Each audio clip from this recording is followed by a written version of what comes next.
নবী হে, ধৈর্যশীলদেরকে আপনি সুসংবাদ দিন। ধৈর্যশীলদেরকে সুসংবাদ দিন, তার মানে বিপদে ধৈর্য ধারণ করতে হবে। প্রিয় ভাইয়েরা, ইন্নামাস সাবরু ইনদা সাদামাতিল উলা।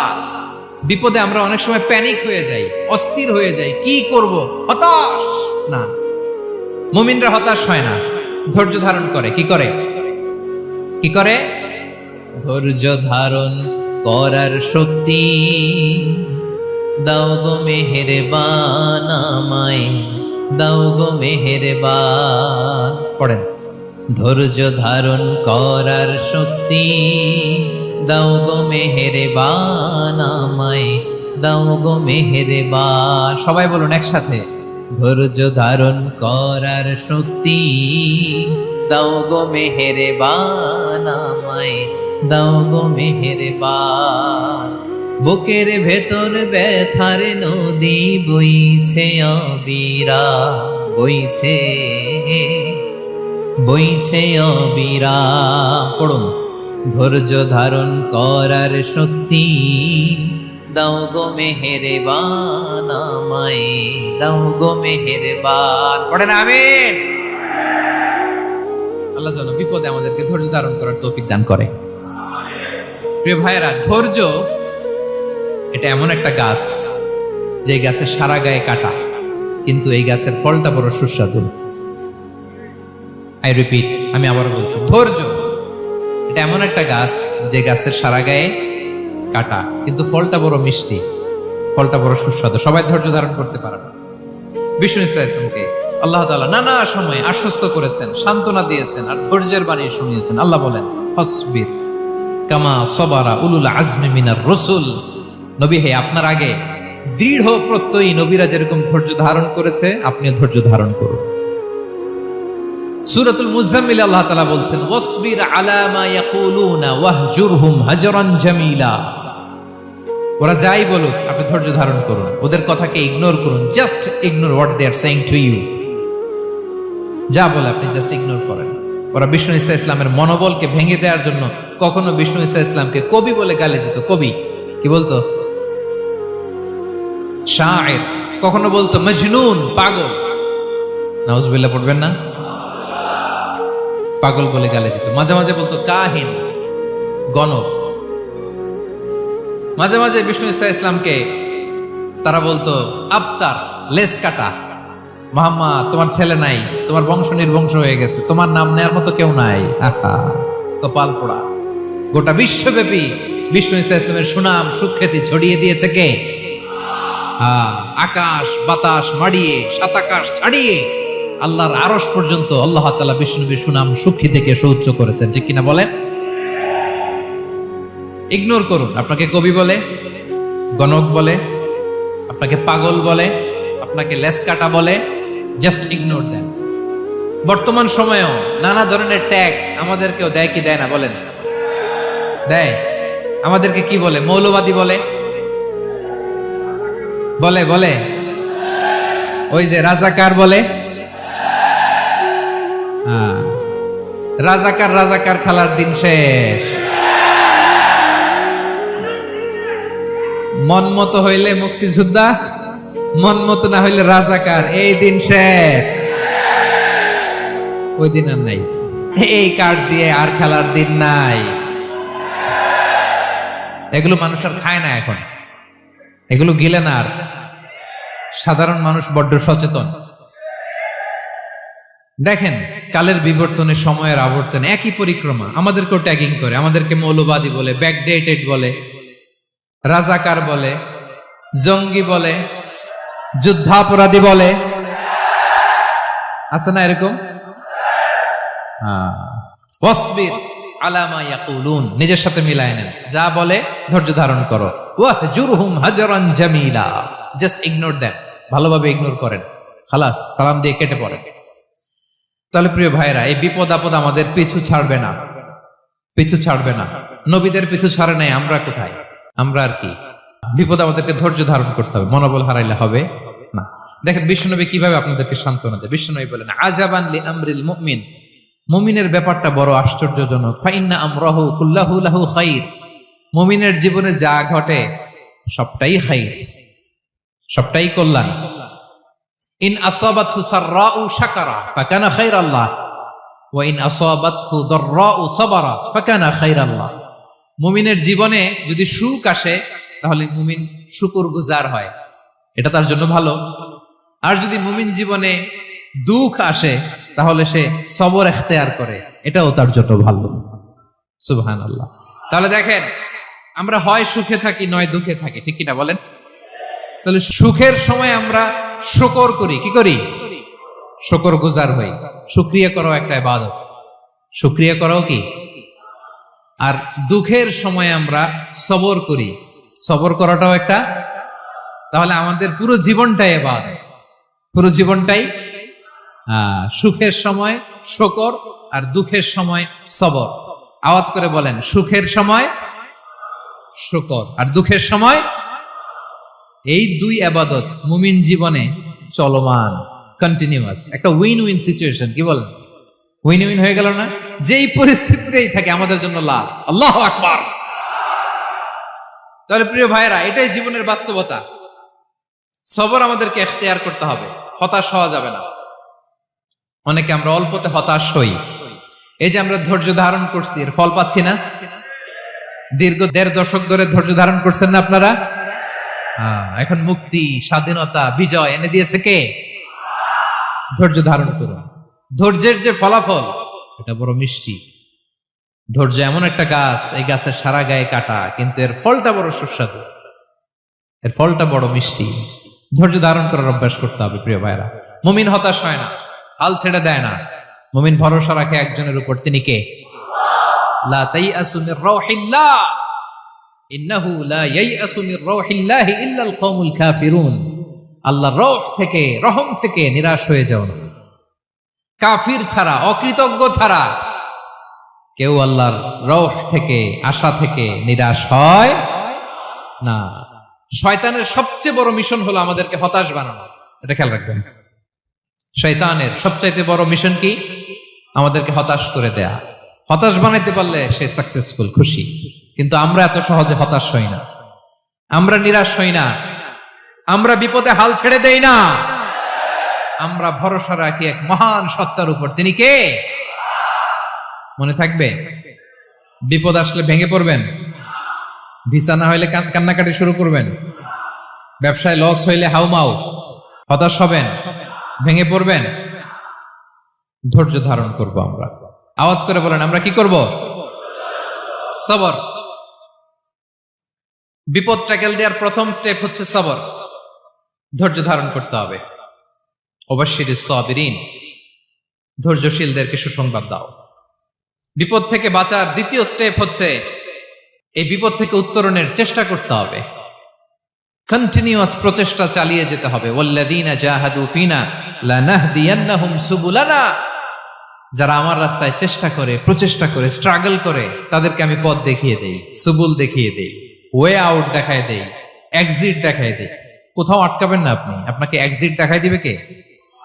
মালয়েশিয়াতে কেলুয়ার বলে না? কেলুয়ার কি বলে চেনেন? কেলুয়ার মানে কি? এক্সিট। এক্সিট পেয়ে যাবেন, আটকাবেন না আপনি জীবনে কোথাও। 3 নাম্বার, আল্লাহর উপর তাওয়াক্কুল করতে হবে বিপদ আসলে। ওমাইয়া তাওয়াক্কাল আলাল্লাহি ফাহুয়া হাসবুহ। আল্লাহর উপর যে তাওয়াক্কুল করে, আল্লাহই তার জন্য যথেষ্ট হয়ে যায়। তাহলে বিপদে প্রিয় ভাইরা আমরা প্যানিক হব না, ধৈর্য ধারণ করব, বিপদ থেকে উত্তরণের সর্বোচ্চ প্রচেষ্টা চালিয়ে যাব, আর ভরসা রাখবো একজনের উপর, তিনি কে? আর বিপদ আসলে এটাকে নেগেটিভলি নেবেন না সবসময়। বিপদ আপদ এটা অনেক পজিটিভ, ভালো জিনিস আমাদের জীবনে বয়ে নিয়ে আসে। শাইখুল ইসলাম ইবনু তাইমিয়া আলাইহি রাহমা, উনি বলতেন, খুব দামি কথা, খুব হেভি ওয়েট কথা, মনোযোগ দিয়ে শুনুন। তিনি বলতেন, যে নেয়ামত তোমাকে আল্লাহ থেকে দূরে সরায়, ওই নেয়ামতের চেয়ে বিপদ ভালো, যে বিপদ তোমাকে আল্লাহর দিকে ধাবিত করে। আই রিপিট, আমি আবারও বলি, যে নাজ নেয়ামত তোমাকে আল্লাহ থেকে দূরে সরিয়ে দেয়, সে নাজ নেয়ামতের চেয়ে ওই বিপদ আপদ ভালো, যেই বিপদ আপদ তোমাকে আল্লাহর কাছে টেনে নেয়। তাহলে বিপদ আপদ আসলে আপনি হতাশ হবেন? আর কখনো দুঃখ করবেন? মোয়ারের ভাইয়েরা, আর মন খারাপ করবেন? আপনি খেয়াল করে দেখেন, বিপদ আসলে আমরা আল্লাহরে ডাকি বেশি। যখন অসুস্থ আপনি খেয়াল করেন তো, আল্লাহ আল্লাহ তুমি ছাড়া বাঁচানোর কেউ নাই, আল্লাহ আল্লাহ তুমি হেফাজত করো, আল্লাহ তুমি সুস্থ করে দাও। যখন লাইফ থ্রেট, দেখেন আপনি গুম হয়ে যেতে পারেন, আপনার কারাবন্দি করতে পারে, এরকম একটা বিপদের মধ্যে আছেন, তখন খেয়াল করেন তো আল্লাহর সাথে আপনার কানেক্টিভিটি, রিলেশনশিপটা কতটা ডেভেলপ হয়। কারণ বিপদে পড়লে আমরা আল্লাহরে ডাকি বেশি। তাহলে বিপদ আপদেরও কিছু পজিটিভ সাইড বা দিক আমাদের জীবনে আছে না নাই? অনেক পজিটিভ দিক আছে, কয়েকটা শেয়ার করি। এক নাম্বার পজিটিভ সাইড তো বললাম, ইমাম ইবনু তাইমিয়া যেটা বললেন। এরপরে হচ্ছে মাঝে মাঝে আল্লাহ তাআলা আমাদের মর্যাদাকে আপগ্রেড করতে চায়, এলিভেট করতে চায়। আপনি ধরেন কোন একটা এয়ারলাইন্সের রেগুলার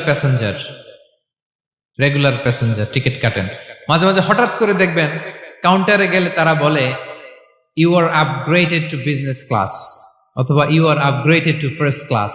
যেহেতু রেগুলার প্যাসেঞ্জার, অনেক মাইলস জমা হয়েছে, আপগ্রেড করে দেয়। আল্লাহ তাআলা মাঝে মাঝে চায় তিনি আমাদের মর্যাদাকে, র্যাঙ্ক, এটাকে আপগ্রেড করবেন। কিন্তু আমার যে আমল আখলাকের অবস্থা, ওইটা দিয়ে ওই আপগ্রেড র্যাঙ্কে যাওয়ার সুযোগ নাই। বুঝতেছেন কথা? আল্লাহ চায় আমার লেভেল একটু আপ করতে, কিন্তু আমার আমলের যে অবস্থা, এতে আমি ওখানে যাই না। তখন আল্লাহ কিছু বিপদ আপদ দিয়ে, পরীক্ষা দিয়ে বান্দাকে টেস্ট করে। ওই পরীক্ষায় যদি উত্তীর্ণ হন, সাথে সাথে আল্লাহ তাআলা আপনার লেভেল বা র্যাঙ্ক আপগ্রেড করে দেয়। সুবহানাল্লাহ পড়বেন না? তাহলে লাভ না লস? আওয়াজ করে বলেন, লাভ না লস? মুমিন জীবনের সব লাভ। যত বিপদ আপদ আপনাকে স্পর্শ করে, প্রতিটাতেই আপনার জন্য কল্যাণ। বিষ্ণু ইসলাম বলেন, মা ইউসিবুল মুসলিমা মিন নাসাবিন ওয়ালা ওয়াসাবিন ওয়ালা হাম্মিন ওয়ালা হুজনিন ওয়ালা আযান ওয়ালা গাম্মিন হাত্তা শাওকাতি ইউশাকুহা ইল্লা কাফফারাল্লাহু বিহা খাতায়া। আপনার জীবনে যত দুঃখ, যত যন্ত্রণা, যত টেনশন, যত অ্যাংজাইটি, যত ইনজুরি, এমনকি গোলাপ ফুল পাড়তে যে ওখানে যে কাটা বাঁধছে, বরই খেতে যে বরই গাছে ওঠার পরে যে একটা কাটা বিঁধছে আপনার হাতে, এর কারণে আল্লাহ তাআলা আপনার গুনাহ মাফ করে দেয়। সুবহানাল্লাহ। তাহলে বিপদ আপদ দিয়ে আল্লাহ বান্দার মর্যাদাকে আপগ্রেড করে। বিপদ আপদে ফেলে আল্লাহ তাআলা বান্দার পাপ মোচন করে। বিপদ আপদ দিয়ে আল্লাহ তাআলা বান্দার শাস্তি মওকুফ করে। এমন পাপ করছেন, এটার জন্য শাস্তি বরাদ্দ হয়ে গেছে, কিন্তু আল্লাহ তাআলা ওই শাস্তি থেকে মাঝে মাঝে আপনাকে বাঁচাতে চায়, তখন কিছু বিপদ দিয়ে বান্দারে পরীক্ষা করে। উত্তীর্ণ হলেই আল্লাহ তাআলা ওই শাস্তিকে মওকুফ করে দেয়। তাহলে আসুন সামারি করি, পুরো আলোচনাটার সামারি করি। বিপদ আপদ, পরীক্ষা, স্ট্রাগল, কষ্ট, এটা সুন্নাতুল্লাহি ফিদ দুনিয়া। এই দুনিয়ায় আল্লাহর সুন্নাত, এর বাইরে কেউ যেতে পারে না। ইভেন নট দ্য মেসেঞ্জার্স, নবীরাও না। আজকের আলোচনায় শুনছেন না নবীদের জীবন দিয়ে কি গেছে, ups and downs, test and trial, নবীরাও না। তাহলে এটা আমাদের মাইন্ডসেটের সাথে সেট আপ করে নিতে হবে যে অতীতে, বর্তমানে, ভবিষ্যতে বিপদ আপদ মুক্ত এই পৃথিবীতে কেউ থাকবে না। পারবেন? হ্যাঁ, এটা মাইন্ডসেটে নিয়ে নিতে হবে যে এটাই জীবন, বিপদ আপদ দিয়ে আল্লাহ পরীক্ষা করবেন। এটাই পৃথিবী। চির সুখ, চির শান্তি এই পৃথিবীতে খুঁজলেই পাওয়া যায় না। শুরুতে বলছিলাম না, চির সুখ, চির শান্তি। বলেন তো, এটা কি দুনিয়ার ফিচার না জান্নাতের ফিচার? জান্নাতের ফিচার দুনিয়ায় খুঁজলে পাওয়া যাবে? যাবে না। তাহলে আজকের আলোচনার 1 নাম্বার লেসন হচ্ছে বিপদ আপদ এটা সুন্নাতুল্লাহি ফিদ দুনিয়া। এই দুনিয়া আল্লাহর সুন্নাত, এটা থেকে মুক্তি পাওয়ার কোনো সুযোগ নাই, নবীরাও পায় নাই। 2 নাম্বার লেসন, বাঁচার যেহেতু সুযোগ নাই, we have to face it with patience, intellect and tawakkul. বিপদে অস্থির হওয়া যাবে না, এটাকে ফেস করতে হবে উইথ পেশেন্স, ধৈর্যের সাথে। বিপদ আমরা মোকাবেলা করব কিসের সাথে? ধৈর্য। প্যানিক হবেন না, অস্থির হবেন না, ধৈর্য ধারণ করবেন। উইথ ইন্টেলেক্ট, আল্লাহর দেয়া আপনার ইন্টেলেক্ট খাটিয়ে এই বিপদ উত্তরণের, সর্বান্তকরণের চেষ্টা প্রচেষ্টা আপনার চালায় যেতে হবে।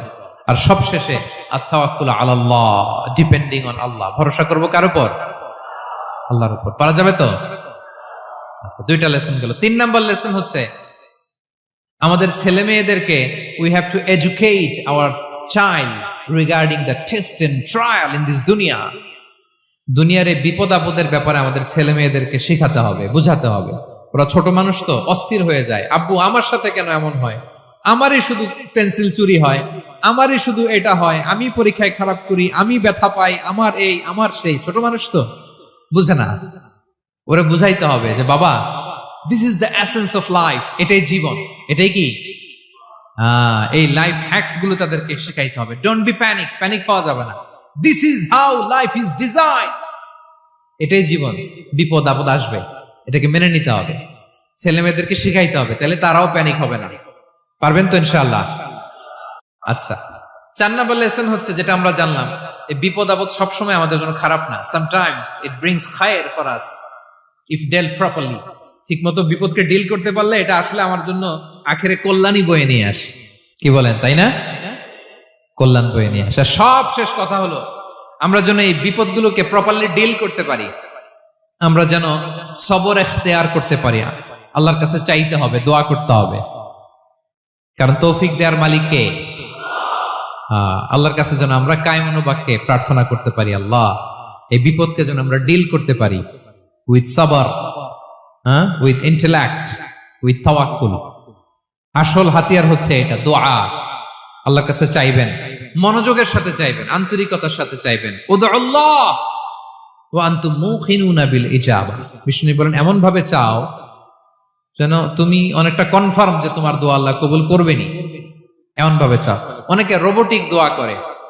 রোবোটিক দোয়া মানে দোয়ার মধ্যে প্রাণ নাই, ধ্যান নাই, মন নাই, আগ্রহ নাই, ভালোবাসা নাই। ওই দোয়া আল্লাহ কবুল করে না।